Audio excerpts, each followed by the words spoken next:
Good afternoon. I am delighted to have everyone here.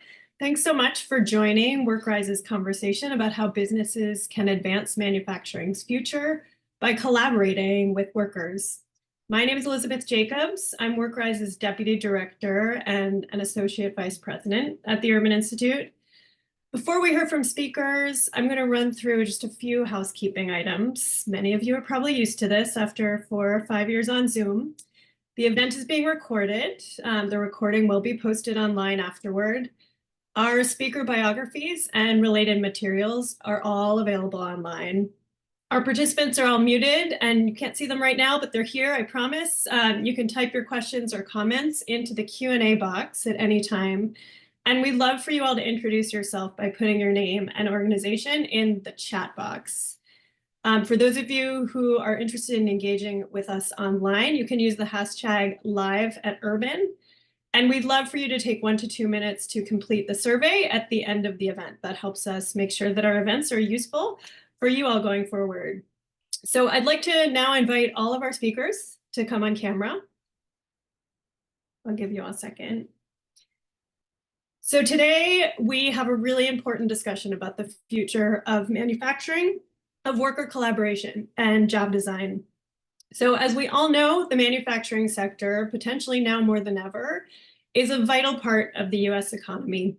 We've got increased demand for production, new funding, innovation in the industry, and manufacturers are beginning to think differently about both how to recruit workers and how to design, or in many cases redesign, jobs to meet the evolving needs of both employers and workers. So including workers and would-be workers in these processes is a very important component of successful recruitment and retention. Incorporating what workers want and need into how jobs are designed and listening to workers' own ideas about how to accomplish business goals can generate substantial ROI for both workers and their employers. But employers can't make these changes alone. And intermediaries, who are those organizational partners that connect the dots between businesses and workers, are a key component of the manufacturing industry's ecosystem. So today, we're joined by a phenomenal panel of folks with expertise and experience in that connecting the dots between manufacturing employers, incumbent workers in the manufacturing industry, as well as a talent pool of employers who have the potential to be the future of the manufacturing industry. So I am delighted to introduce our panelists. We have Felipe Juan, who's a postdoctoral scholar at the Center for an Equitable Economy and Sustainable Society at Howard University. We have Nicola Lowe, who's a professor of urban and regional planning at the Hubert H. Humphrey School of Public Affairs at the University of Minnesota, and also the author of Manufacturing Resilience Through Partnerships with Intermediaries. We have Lexi Champion, who's the National Director of Women Make America at the Manufacturing Institute at the National Association of Manufacturers. We have Ted Castle, who's the founder of Rhino Foods and the board president of the Rhino Food Foundation. And last but not least, we have Tanu Kumar, who's the co-director of the Urban Manufacturing Alliance. So we're going to get started with Felipe, who is working on a paper with WorkRise that provides an overview of trends and opportunities in the manufacturing industry. So, Felipe, we're about to learn from employers and organizations that connect workers to employers and how they're thinking creatively about how business can meet their own goals and support workers' economic well-being. But first, we are a research to action initiative as WorkRise. We always start with the evidence.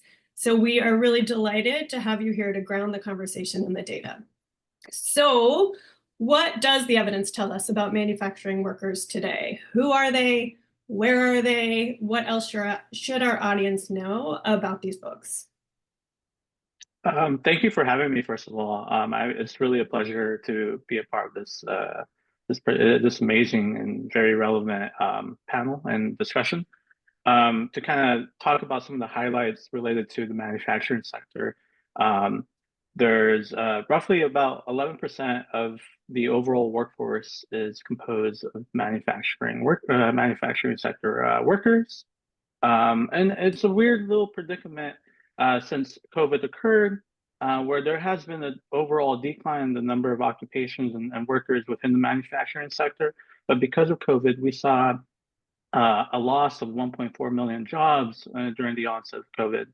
And so while jobs have been kind of slowing down in terms of available jobs in, for instance, October, given our latest BLS report, there's still a gap within the non-durable goods space. About 660,000 occupations or jobs are still available for non-durable manufacturing jobs. And so with that being said, there's a variety of different components that make the manufacturing sector. Over the past 20 or so years, Black workers have consistently remained roughly about 12% of the overall manufacturing sector. But Latinos have actually increased in the participation in the manufacturing sector from roughly 15% in 2000 to about 22% in 2024. And so there's an overall increase of Latino workers, and overall the workforce within the manufacturing sector is a relatively diverse one. Women have been about 30% of the workforce within the manufacturing sector as well since 2000, and have consistently remained in roughly a third of these occupations. Today, we see roughly 13 million jobs, or workers, I'm sorry, compared to roughly 16 million workers back in 1980, kind of alluding to that change in the overall worker composition or number of workers within the manufacturing sector. So I'm curious to hear more about two megatrends that I think many of us hear about all the time, and those are automation and an aging workforce with potentially major implications for the future of work generally. And I'm wondering from you what the data tell us about what role these trends play in manufacturing specifically. Sure. So the data suggests that over time, the manufacturing sector isn't really replacing these retiring workers. While we see a lower median age of workers within manufacturing, both in durable and non-durable goods, we see a change of roughly 44.1 years old from 2000 to roughly, from 2013, we see a change of roughly about a year in the median age, so from 45 to 44 years old in 2024. However, that's more given the retirement that's occurring in the latter end of the age shares within the manufacturing sector. And there's a few reasons why this might be occurring. Manufacturing, while it is paying more than other sectors such as retail, trade, and construction, there are a few factors that kind of contribute or may contribute perhaps to I guess the room for improvement that these jobs can be appealing for in terms of a younger demographic. For instance, union membership and protection under unions has decreased by half since 2000, from 15% within the manufacturing sector to roughly 7.5%. And the cost of insurance and the cost of health benefits and retirement have also increased for employers, perhaps leading, maybe not conclusively yet, but it's showing signs of how workers may seem a bit more, it might be a little harder to employ given the rising cost of insurance for employers along with benefits overall. And so there's a real big concern here, even though there's a larger amount of pay, there are certain benefits that are still lacking for workers within the manufacturing sector, along with protections from unions. Great. So I'm really looking forward to reading your paper. Felipe is working on a paper outlining some of these trends in collaboration with WorkRise. I'm sure our audience is as well. So next, I'd like to welcome Nicola Lowe to the conversation. Nicola recently completed a report that examines how manufacturing employers across the country, with the help of intermediaries, are centering worker collaboration and advancing the core business goals for employers, including tech upgrading, business succession, and environmental sustainability. So Nicola, tell us about the two case studies that illustrated best how bringing in workers allowed employers to fundamentally shift those core business practices in ways that benefited both sides. Absolutely. And to start, I just want to say thank you, Elizabeth, for this opportunity to work on this research. So to set the stage, I think it's really important that we recognize that manufacturing workers are manufacturing experts. They know which production processes work well, they know which don't, they know which technologies need to be replaced or upgraded. They also know which materials are in short supply and which might get wasted or underused. And beyond that, they also know which of their coworkers, their peers, to turn to for help in order to augment their expertise. And that means that if we want our national manufacturing sector to be innovative, to be environmentally responsive, to be economically resilient, we need strategies in place that harness and amplify shop floor worker knowledge, expertise, and connection. And so knowing this, our research focused in on cases that involve different strategic transitions that affect many smaller size manufacturers in this country. Those related to technological and environmental change, but also those related to business succession planning. So that really means ownership changes that might be needed in order to keep these smaller manufacturing businesses open and going strong. So let me share a couple of the case studies now. The first one involves a smaller firm, a manufacturer based in Oregon. They're called WorkRise Technology. They're an injection molding firm. The owners of WCT, they had long wanted to expand the business and add productive capacity in the process, but they faced a significant barrier to achieving that goal. When their equipment would fail or it needed recalibrating, say, they would actually pull existing production workers off the production line, which would then create further problems, additional problems for meeting production targets and deadlines.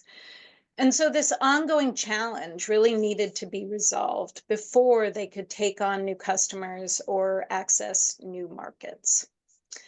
Now, they could have simply outsourced maintenance to another firm, but the company leaders at WCT, they took a very different approach, one that put their existing workforce in charge. The company turned to production workers that already knew how to fix the equipment, and they asked them to take this leading role in redesigning a better strategy.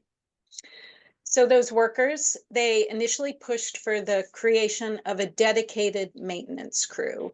And that meant that members of that team would be able to get ahead of things. They could do this through scheduled and preventative maintenance.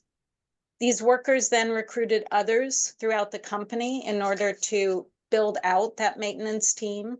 And from there, they helped to customize a cloud-based scheduling system in order to better track scheduled maintenance and repairs. In fact, the team worked very closely with a software vendor in order to create a usable technology solution that would incorporate existing production schedules and routines. One of the key changes that they helped to introduce in partnership with this software vendor was creating worker-centered maintenance schedules that would build in time for breaks, for lunches, for equipment downtime. And that meant prioritizing worker needs while also limiting production disruptions. And as they worked on these different technology improving solutions, they inspired workers throughout the company to contribute other productive ideas while also crafting new and more meaningful occupational roles. So owners at a second firm that we studied, another smaller size manufacturer, this one called So & Co., they also turned to their frontline workers, but in this case, they did that to help them become more environmentally sustainable.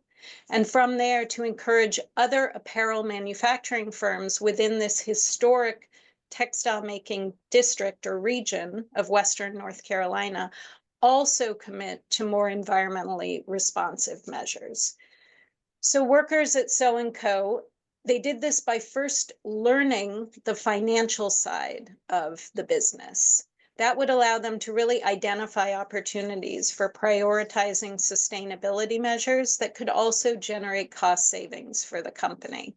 So as one example, they helped the firm subscribe to a local textile waste recycling service that meant setting up distribution or collection stations across the shop floor. They turn next to the lunchroom. So workers help to enact zero waste protocol through composting bins and reusable food storage options, for example. And they also helped this company create new career pathways. That included supporting North Carolina's very first pattern making apprenticeship that now enables workers at the firm and throughout the region to learn how to integrate sustainability into product designs that prioritize material longevity over that high waste fast fashion that we're so familiar with. So these two business cases, they really illustrate that it is not just the productive and innovative capacity of our manufacturing firms and industries that advance when frontline workers are truly empowered to drive decision-making. We see evidence here of larger societal gains, whether that's through greater environmental commitments or even community wealth building, when workers, frontline workers, are given the chance to craft more rewarding and expansive career trajectories for themselves and others in the region. And that includes, in some of our cases, workers having an opportunity to buy their business and transition it into a worker-owned cooperative. Very, very cool. So intermediaries were key partners working with both businesses and workers in both of these examples that you've described. And I'd love for you to tell us a little bit more about how intermediaries are helping employers do this kind of collaboration with workers that benefits both the workers and the business. Yeah, so it's important to recognize just the diverse range of intermediaries that are involved in these cases. In some of the cases, labor unions were in the mix, but also we have to recognize that smaller manufacturers in this country, many of them do not have that existing union connection to lean on. And so other intermediaries do need to be involved. That might be a federally funded manufacturing extension provider. We see this with the case study of World-Class Technologies. It might be a sector-based nonprofit, which we find with So & Co. It can also be a specialized center within a local community college or public university. These can also play a role in helping smaller manufacturers elevate workers as strategic partners, whether that's in support of environmental business practices, technological upgrading, or succession planning. But regardless of which intermediaries are involved, the ones that we studied really provide a combination of reinforcing supports. So all of them bring training resources to the table. And it's important to realize that this is not just training for technical skill development. It's training that helps workers learn about organizational practices, management systems, even the basics of business finance. So how do you calculate losses and profits, for example? The goal here is to really give these workers a much more holistic understanding and appreciation of the entire business operation so that they can contribute generative ideas for how to improve things that also promote integrative change. Second, these intermediaries establish formal governance structures, and this ensures that workers can participate in ongoing decision-making processes. So simply gathering employee feedback through a couple of surveys, which is common, that's not enough. For effective change to really happen, there needs to be enduring structures in place that enable frontline workers to actively participate in shaping and reshaping strategic goals and transitions. And this is, again, why the intermediaries that we studied are so valuable. And finally, these intermediaries ensure that business decisions account for and address work-related challenges and worker needs. Now, it's true that many businesses, many manufacturing businesses, they motivate higher performance by incorporating worker input. But too often, that engagement comes at the expense of workers themselves. It adds to existing pressures and stresses that then worsen the overall work experience. So the intermediaries in our cases, they're really attempting to counter that trend, and by ensuring that any organizational changes are closely coupled with improvements to work itself so that business performance and job quality are enhanced simultaneously. Thanks so much. So we're looking forward to continuing to share your report with our audience. It's full of really valuable strategies, as you've just started to tell us now, for businesses, for worker advocates, and for those critical partners who connect manufacturing employers with workers. So now we're going to turn to learn more about the employer perspective from our next two speakers. And first, we'll have Lexi Champion from the Manufacturing Institute, which is the workforce affiliate of the National Association of Manufacturers. NAM represents 14,000 companies from small to large in every industrial sector. And after Lexi gives us her perspective, we'll hear from Ted Castle, who's the founder of Rhino Foods and the president of the Rhino Foods Foundation. So Lexi, I'll turn it to you. We know the manufacturing is laser focused on hiring new workers, including women, to meet the growing demand for talent in the industry. But historically, women have faced real challenges: workplace discrimination, stereotypes around what women can and can't do on the job, caregiving responsibilities, and other factors that really create barriers to entry and access to mobility up that career ladder. So how have you seen manufacturing businesses successfully recruiting and retaining more women in the industry? Yeah, Elizabeth, you're absolutely right. And I see this every single day in my role as National Director of our Women's Engagement. Manufacturing has had its challenges in creating inclusive environments for women, but we've actually seen the sector make significant strides in recent years. Companies are realizing that attracting and retaining women is not just a manner of inclusion, but it's a business imperative. To put it frankly, with the talent gaps that we're currently seeing in the manufacturing space, manufacturers just can't overlook half the talent pool, which is women. Recent research from the Manufacturing Institute and Deloitte suggests that we'll have 3.8 million manufacturing jobs to fill by 2033. And at the current pace, half of those may go unfilled. So this is where there's a huge opportunity for manufacturers, because increasing the representation of women even by 5%, so getting women from being 30% of the manufacturing workforce to 35%, could fill all of those roles. So yes, it's a really exciting opportunity. The most effective strategies that I've seen for attracting and retaining women often start with a focus on organizational culture.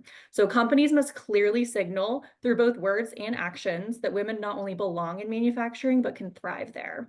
And this starts with how job postings are listed and extends into daily workplace practices. So starting with job postings, many production jobs focus around using words such as like strong and dominant, and phrasing like that in the core responsibilities. Women, when they read words like that, they just don't see a place for them. They just don't think that they fit with those core responsibilities and don't even submit an application to apply.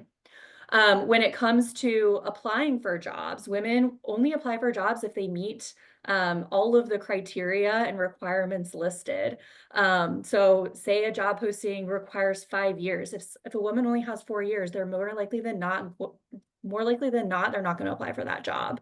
And that's in contrast to men who are much more comfortable applying for jobs where they may not meet all of the criteria, but they meet most of them. So keep this in mind when you're hoping to hire. What are the actual requirements that you need for the role? And go back to kind of analyzing the types of language that you're using in job postings to be sure you're being inclusive and getting the best applicants possible. When we think about the day-to-day, something as straightforward as ensuring company-provided attire comes in gender-inclusive sizing, or that bathrooms and locker rooms are conveniently located near the production floor. Those things can make a big difference. And while they seem like small things and that I don't know that they'd be standard everywhere, they're not. And it directly impacts how welcoming and inclusive a workplace feels. And beyond that, fostering inclusivity requires intentional effort, from addressing bias in hiring and promotions to creating opportunities for mentorship and sponsorship. And the companies who are embracing these changes we're seeing them be much better positioned to close their talent gaps and demonstrate that manufacturing is a viable and rewarding career path for women. Very cool. Particularly that idea about gender inclusive clothing. Like I'd never even thought about that, but of course. So can you say a little bit more about how manufacturing employers have redesigned the job? So things like new benefits, childcare, scheduling barriers, scheduling practices that address some of those historical barriers to entry and mobility for women. Yeah, we're seeing some pretty exciting innovations across the manufacturing sector, with employers recognizing that traditional workplace structures often fall short of meeting the needs of today's workforce, particularly for women who often shoulder a disproportionate share of caregiving responsibilities. So one significant area of progress that we're seeing is the redesign of job flexibility. So more manufacturers are introducing creative scheduling options, such as split shifts, 4-day work weeks, or even shifts like a 9 to 3, which provide greater predictability in schedules and control over balancing employee life and personal life. And these options are particularly helpful for working mothers who may have school drop-offs or pickup responsibilities. Childcare is another area where we're seeing manufacturers stepping up. So we've seen large companies like Toyota North America who've long offered comprehensive solutions like subsidized 24-hour on-site childcare.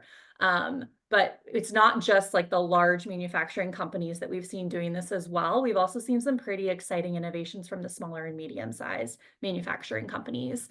For example, one of the companies we work with that's based in rural Iowa, where there's not much childcare available, has actually formed a partnership with a nonprofit childcare provider and helped them expand their footprint into this town in Iowa.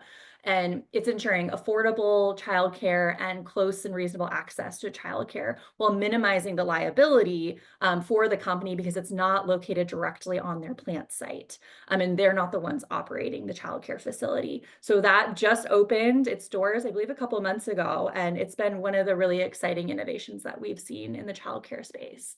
In addition to childcare, we're seeing a broader evolution in benefits as well, focused on supporting employees as whole people. So whether that be expanded parental leave policies, elder care resources, and wellness programs, those are all becoming a lot more common in the manufacturing industry. There are benefits to help employees navigate challenges at work and at home. And finally, we're seeing a lot of manufacturing companies invest in career development opportunities for their employees, specifically designing them around women to address the barriers women often face in advancing their careers. So those are leadership development programs, mentorship and sponsorship programs, upskilling initiatives. These are all being designed to prepare women for roles at every level within an organization and hopefully retain women within companies too. So we're seeing a lot of these things signaling commitment of companies to the long-term success of not just women, but all employees within their companies. Super exciting, super exciting. So I want to welcome Ted to the conversation. So Ted, you and your son now run a successful ice cream ingredient manufacturer in Burlington, Vermont. You have over 200 employees. Just asterisks, I cannot imagine, I'm sure many of the folks on this call are very excited about ice cream ingredients. I know I am. So you've also established a foundation that helps other businesses think differently about employer-centered work practices.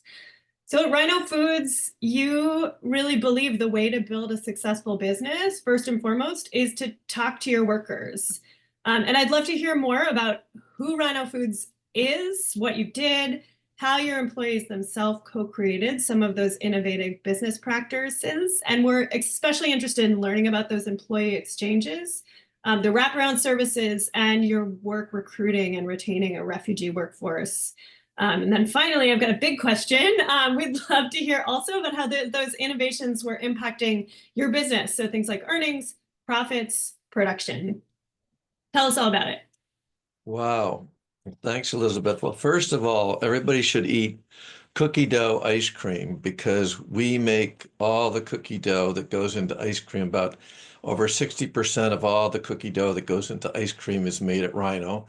We're a certified B Corp in Burlington, Vermont, and we have 3 shifts. So we're definitely a manufacturer, we're an ingredient manufacturer. So I'm actually going to lean into some of the things that Lexi said. When she talked, my mind went quickly to how most people call their department human resources department. And at Rhino, we call it people and culture. So it's our people and culture director and about 5 different people at the company. So, I mean, if you just think about words matter. And so most of what Lexi was saying, like, why would women not have a uniform that they'd want to get on every day versus a man? So, I mean, it's looking at the human-centered side of your workforce. And also, we heard a lot about culture when Lexi talked about belonging and all that. So I think if you don't have either a department or if you're a smaller company, how are you looking at your people and deploying them is a mistake. You almost every business you'll say a business owner or would say, oh, our employees are our most valuable asset. And you keep hearing these things, then you wonder, like, really? Well, how much time and effort are you putting into trying to really understand your employees and what's important to them? I guess I'd like to turn that around, and most people would say, "Oh, you really need to be really great at customers." So we visit our customers, we meet them one-on-one, we do customer surveys, we ask them how to stay ahead, how can we be a better provider for them. I guess I'd wonder how much time and attention are you doing the same things with your workers. So that would be my fundamental thing. Like Rhino, we're really well known as workplace practices. I think it's probably been doing it for so long, it just is how we operate. But we really look at our employees as individuals and how we can help them show up in their best shape to Rhino, and then how can we send them back home in the best shape so that they can be great parents, family, brother, sister, uncle, aunt. So with all that said, we really think a lot about how we recruit, how we hire, how we train and retain. And this idea of really going out to your workforce and asking them what's important to them, you'll hear a lot of things that you maybe didn't know about because as a business leader, maybe your lived experience is not the same as the folks that work for you. So really establishing a relationship of trust where people feel like they can talk to you, like when Lexi said, schedules to help people with childcare. If you don't have a culture where people are going to tell you what their problems are, they're not going to tell you. You wouldn't know that their uniform doesn't fit. You wouldn't know that they're having trouble with childcare. So I guess I would really question people to find out how much you think your folks are really willing to trust and share their opinion. Because it's nice to think that they will, but they won't unless they really trust that's not going to affect them. And also, the other side of that is if they do make a suggestion, what are you going to do about it? The worst thing you could do is ask people a whole bunch of things and take a survey and then do nothing about them. So to get Elizabeth onto your employee exchange program, I'll just highlight that we're a seasonal business because we're making cookie dough for ice cream companies. And about 20 years ago, we really had a real slump coming up in the wintertime. We're trying to figure out what to do with this, quote, valuable asset that everybody thinks about. And instead of laying them off, we asked our folks, we put a group of about 20 people together, what else could we do besides lay people off? And they came up with an idea called, we call it the employee exchange program. And basically that means when we have a slower time, we temp our employees out. So like right now at Rhino Foods, we have people at Green Mountain Coffee Roasters, at Lake Champlain Chocolates. We have over 20 employees at these other businesses working full time. And then we charge the other business for their time. So they still remain Rhino employees, but at the same time, we're reducing our expenses. So our return on investment, we're probably saving $50,000 in wages, plus that whole rigmarole of laying people off, maybe paying worker, all kinds of unemployment insurance, and then trying to bring people back on. So that is a good example of, we never would have come up with that. It's like, who could have come up with this idea? And now we've used this for over 20 years. It's really helped our business deal with seasonality. We see this as a great way to do that. That is very cool. And when I think about the cross training that I imagine your employees get and the opportunity to actually work in another company and then come back to you all, it's got to be hugely valuable in terms of bringing those assets and that knowledge back into your firm. I think it's a really exciting way of, both supporting workers, supporting you all, and potentially supporting the region in terms of having these workers and this collaboration amongst businesses as well as the workers. So I want to turn to the Rhino Foundation. One of your key impact goals is increasing awareness and adoption of your employer-sponsored small dollar loan program and getting that out at a national level. So right now you've got 80 companies and statewide access to the program in the state of Vermont. And I'd love for our audience to learn from you about the program, how it helps with worker retention, and in general, what you've learned from your work at the foundation about diffusing these great ideas across the country, how you get other companies to adopt these types of practices.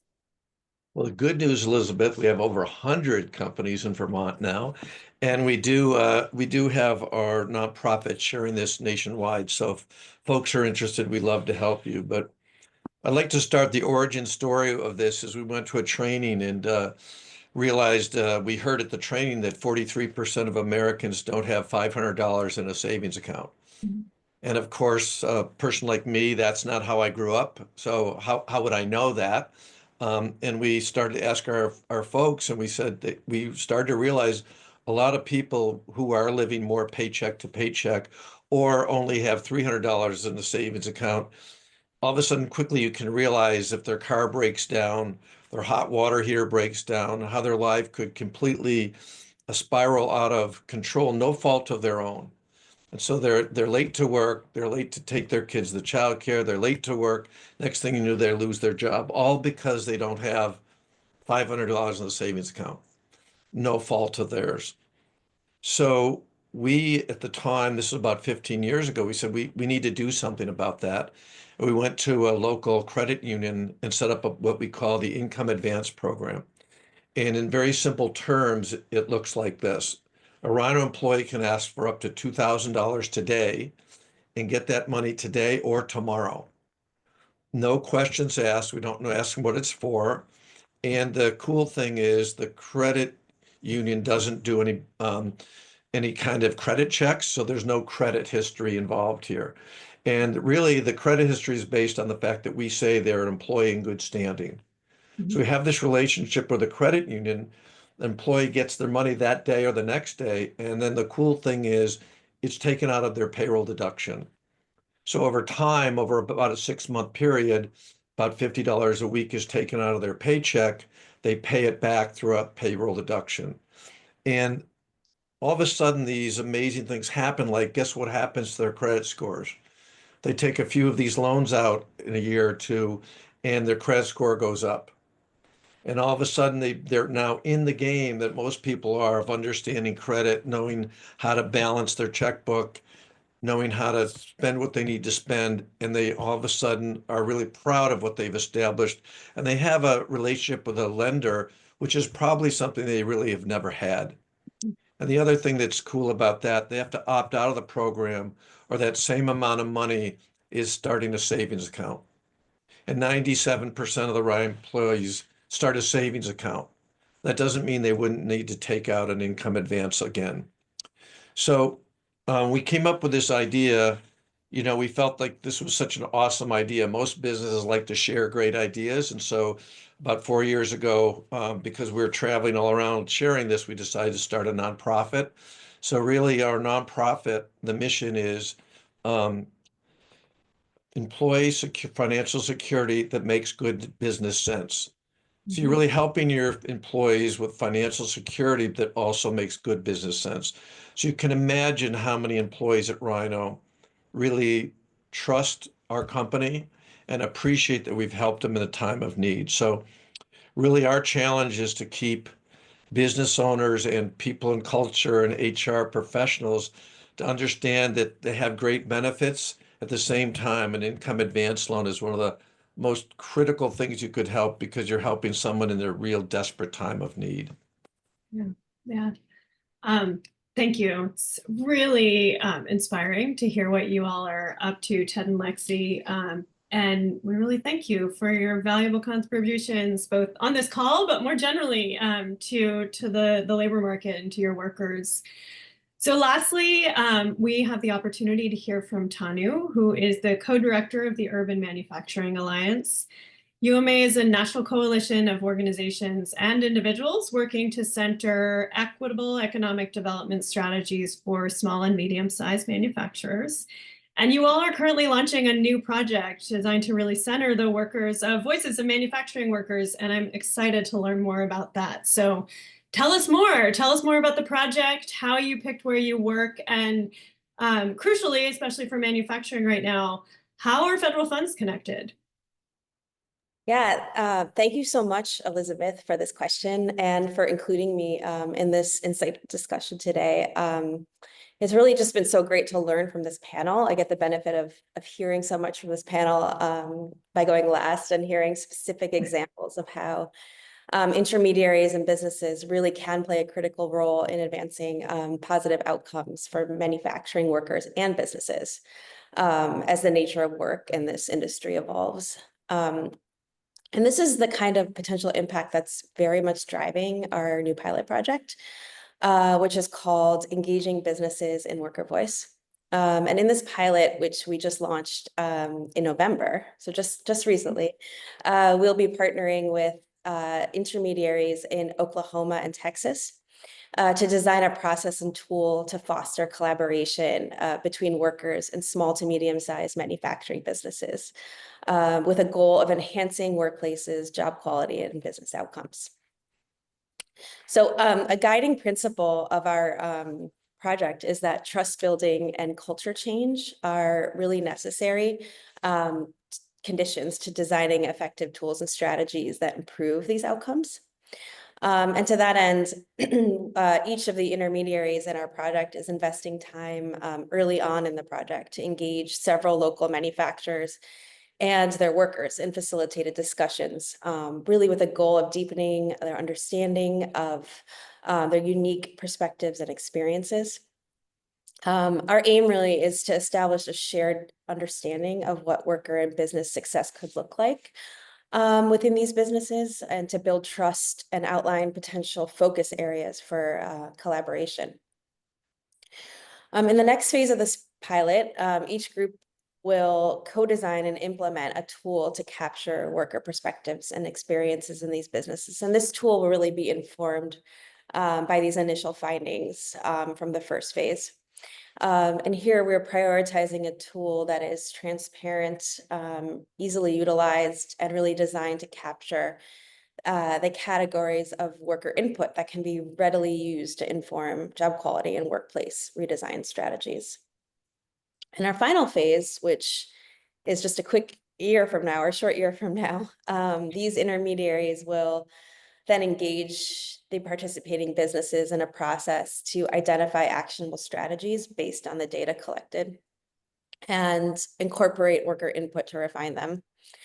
Throughout this process, we'll also be identifying the supports that are really needed to implement these successfully over the long term through both the intermediaries themselves and other ecosystem partners. And also throughout our process, UMA is going to be leaning on our experience leading cohorts of workforce intermediaries to provide opportunities for peer learning, for connecting with best practices, and really for bringing in external expertise to inform the project, and we'll also be disseminating these findings more broadly. So a little bit more about why and how we selected these two intermediaries. Our process was really intentional, and it involved a series of conversations and referrals to identify the right partners. We are excited to have partners on board that are aligned with these goals and are really already leading innovative workforce strategies. These two intermediaries are located in regions where manufacturing investment is on the rise and is moving fast. And there is also a growing recognition that business success will be in part tied to workforce outcomes, including reaching and supporting underrepresented communities. And ensuring that we're also ensuring that we're working in regions where these issues are top of mind. This was really an important aspect of our selection process. And another was the role of the intermediary themselves. So we have intermediaries on board that are playing a unique and powerful role in navigating workforce challenges. They've already built strong and trusted partnerships. They are engaging in worker voice and empowerment issues and are really deeply connected to the specific challenges of small and medium-sized businesses. And then, of course, timing is a critical issue. Each of these groups has recently received federal investments to support inclusive workforce training and placement in manufacturing, and that's focused on small and medium-sized manufacturers and their growing sectors locally. And we think that the outcomes of this pilot will really be additive to their efforts here. So while this federal funding, of course, is much broader than our pilot project, it does provide additional structure and opportunity for implementing and scaling what we learn. So finally, just a bit of specifics on who these intermediaries are. Oklahoma, we are partnering with the Harrison Consulting Group. They are the subrecipient for all workforce initiatives for the Oklahoma Manufacturing Alliance, or OMA, which is part of the Manufacturing Extension Program, or MEP. Sorry, a lot of acronyms here that was mentioned earlier. They've secured funding and implemented several workforce programs, including registered apprenticeship programs. Recently, Harrison Consulting Group and OMA secured funding to build a plan for recruitment and employment in the manufacturing sector from 3 underrepresented populations, including Black residents, veterans, and individuals with disabilities. So their focus here is really on equipping individuals with transferable skills that can lead to future employment in new manufacturing sectors in Oklahoma, including aerospace, autonomous vehicles, and biomanufacturing. And then in Houston, we're partnering with Capital Idea Houston. They're a nonprofit whose mission is to invest in low-income adults by supporting intensive educational pathways that lead to thriving careers and financial self-sufficiency. In 2023, they were awarded a 5-year, $2 million grant from the Department of Labor to train underrepresented Houston residents to obtain meaningful careers in growing sectors like solar voltaic technology, CNC machining, electric vehicle servicing, technology, and smart building. They also have an Empowerment Workforce Alliance which builds industry-specific collaboratives that engage stakeholders to dismantle barriers and increase the efficiency of pathways to living wages for Houston residents. So we're really excited about this pilot and launching in with these great partners. Very, very exciting. One thought, I just tying this back to some of what Felipe was talking about in terms of automation, it's really interesting, the industries you mentioned, it's like all of those industries, you need folks to actually build the things that will then help with automation in the factories. I think that sometimes gets forgotten when we're talking about like what will happen to workers with automation. There's also this question of like who will build the things that will be helping with the automation. There's a little bit of like a supply issue that I think sometimes gets lost in some of the industries and specifics that you were talking about. It's like there was a little light bulb for me. So thank you for that. So what are some of the specific outcomes that you're looking to achieve on the employer side in particular? Yeah, so we're still in the process of kind of finalizing these alongside our pilot partners, but there are definitely some outcomes that we're focused on. And that includes meaningful participation in this project, in discussions with intermediaries and workers, and, just being an active partner in co-designing tools and strategies. We also hope that our employer partners are open to shifting their perspectives, especially at the leadership level, and culture to support worker collaboration. We are interested in identifying strategies alongside employers that are sustainable over the long term. So really thinking about what other types of supports and partnerships we will need beyond these tools to sustain this work over time. We also hope, as Ted mentioned earlier, businesses have a lot of sway over other businesses. So we are hoping that we can leverage this to share out learnings, these employer partners to share out learnings and experiences with other businesses in the field more broadly, and cultivate other leaders. And then in the long term, we're really hoping to create a new model for manufacturing that connects business growth and improvement with job quality and worker success. Super. Thank you so much for your thoughts and insights. We're really excited for you to kick this work off. We're really looking forward to continuing to learn from your work. So keep in touch, I think, with us and the rest of the folks in the audience. So I'd like to invite all of our panelists back on screen. And we're going to close today with a final question for each of you to wrap up and tie together a few of the points that we've heard throughout the conversation. So we have a number of employers here today in our audience, and we'd like to give them some practical advice, or for you to each give them practical advice. So this is a lightning round. It's truly a lightning round, so we've got 7 minutes left with all of us together. So what's the one piece of advice that you'd give to manufacturing employers who want to try this type of worker collaboration and job redesign? And I'm going to start with you, Felipe, and the folks who are keeping track of time are going to do the hook to yank you off stage if you go over a minute. So Felipe, go ahead. I think everyone else kind of highlighted it, but we can kind of see it from the expenses or the cost of workers that employers incur with benefits. But in the long run, it's worthwhile, whether we lean towards an automation driven, I guess, future, we still need workers to actually give insights as to how to make these processes more effective. And so regardless of whether automation takes over or we see changes in manufacturing, there still is a need for workers to be incentivized, and in particular, younger workers. So that would be my 2 cents in this lightning. Excellent. So Nicola, how about you? Yeah, so the research we did focused on smaller firms, but my advice is for larger manufacturers to also help elevate worker voice and engagement.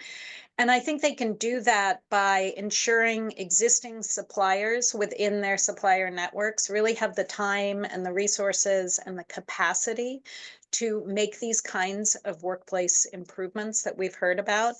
They can also help their suppliers connect with regional intermediaries if they need that institutional support in order to stay committed to this effort. And then beyond that, larger firms can really help to strengthen existing multi-firm solutions. And there's a number of them in this country. A few promising national initiatives include the employer resource networks that were started in Michigan, but now have a presence in multiple states. I know that the U.S. Chamber of Commerce has a recent partnership with the Aspen Institute in order to embed job quality within their existing talent pipeline framework. So larger firms can really help support these and other initiatives, ensuring those are institutional spaces that center worker voice and that contribute to industry and region-wide improvements in the process. Thanks. Lexi. Yeah, continuing to build off what everyone has said, just really focus on truly listening to your workforce.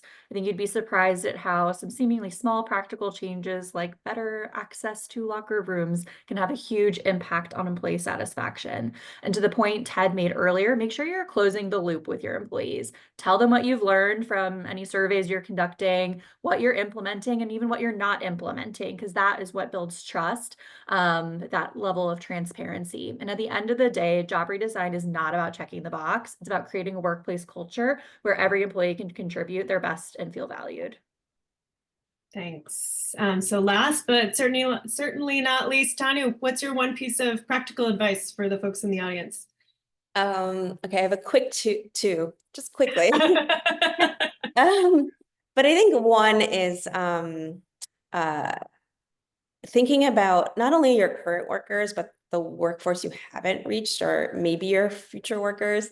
And one of the biggest barriers in manufacturing is the perception of the sector, and how, it's still perceived as kind of dirty, dark, dangerous, all these things that, we know have shifted in many ways in today's manufacturing workforce, and making sure that employers have a role also in communicating that out and really connecting with future workers, with youth, and leveraging partnerships locally to do that.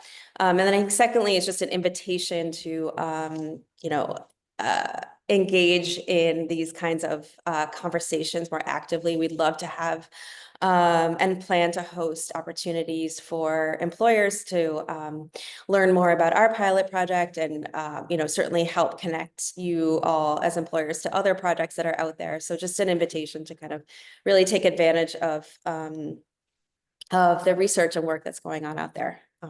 Awesome. And you're not last, Ted. I think I was distracted thinking about cookie dough ice cream, and I forgot about the human on the line. So tell us what your advice is, particularly as an Lexi, employer. you took Yeah. what I was going to say, Lexi, you took it. I guess what I would say is, if you're a smaller manufacturer, bakery, there's things you can do. And if you're large, there's things you can do. It's sort of like fail fast and fail cheap. Figure out something to do, try to do it. If it's like the music stereo sucks, get a new stereo. That's going to make people so happy.